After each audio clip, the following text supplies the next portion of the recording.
அனைவருக்குமே வணக்கம். சற்று முன் கிடைத்திருக்கக்கூடிய ஒரு மிக மிக முக்கியமான செய்தி ஒன்று வெளியாகியுள்ளது. சற்று முன் அமைச்சர் நேரு வீட்டில் போலீஸ் குவிப்பு, இது மாதிரி பார்த்தீங்கன்னா செய்திகள் வெளியாக இருக்குது. அனைவருக்குமே தெரியும், நேரு அவருடைய வீட்டிலும் அதே மாதிரி இவர் மீது பார்த்தீங்கன்னா நிறைய குற்றச்சாட்டுகள் எழுந்திருக்கு இல்லையா.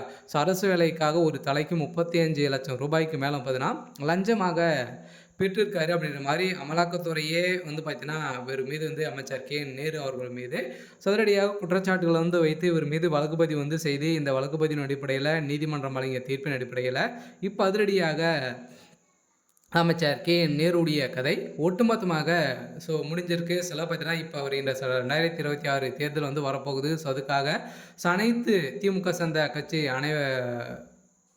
அமைச்சர்களுமே பார்த்தீங்கன்னா ஒரு வேட்டையில் இறங்கியிருக்காங்க இல்லையா. ஊழல் வேட்டையில் இறங்கி எக்கச்சக்கமான பணங்கள் ஊழல் அடிச்சிருக்காங்க. திமுக பார்த்தீங்கன்னா பணங்களை கொடுத்து ஒரு மிகப்பெரிய வெற்றியை பெற்றலாம் அப்படின்ற நினைத்து இப்போ அனைத்து அமைச்சர்களுமே பார்த்தீங்கன்னா இப்போ ஊழல் வழக்கில் வசமாக சிக்கியிருக்காங்க. செந்தில் பாலாஜி தொடர்ந்து இப்போ நேரு, அதே மாதிரி பார்த்தீங்கன்னா சேகர் பாபு, அதே மாதிரி அடுத்தடுத்து அமைச்சர் துரைமுருகன் அவருடைய வீட்டிலும் தொடர்ந்து ரைடு நடந்து முடிந்திருக்கு. அடுக்கடுக்காக மீதி இருக்கக்கூடிய அமைச்சர்களுடைய வீட்டிலும் ரைடுகள் நடக்க போகுது.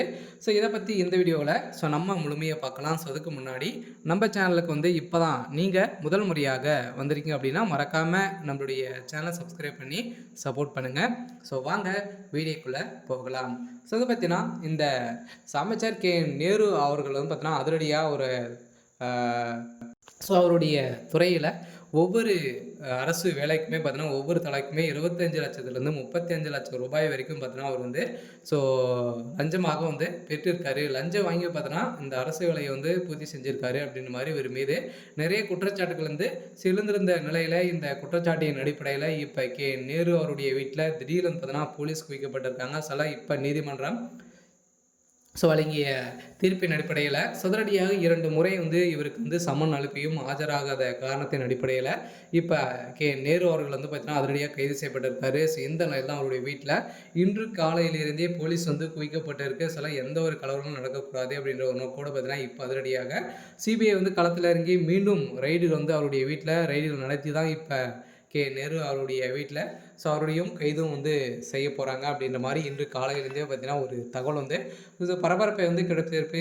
இந்த நிலை தான் இப்போ அதிரடியாக பார்த்தீங்கன்னா திமுகவுடைய அறிவாலயமே பெரும் அதிர்ச்சியில் இருக்காங்க. அடுத்தடுத்து யாருக்கு அப்படின்றத ஒரு மிகப்பெரிய கேள்விக்குறியும் வந்திருக்கு. கட்டாயம் திமுகவில் ஒரு மிகப்பெரிய ரைடு நடக்க போகுது. அந்த ரைடில் திமுகவுடைய ஆலமரம் சரித்துக்கான வாய்ப்புகள் இருக்குது.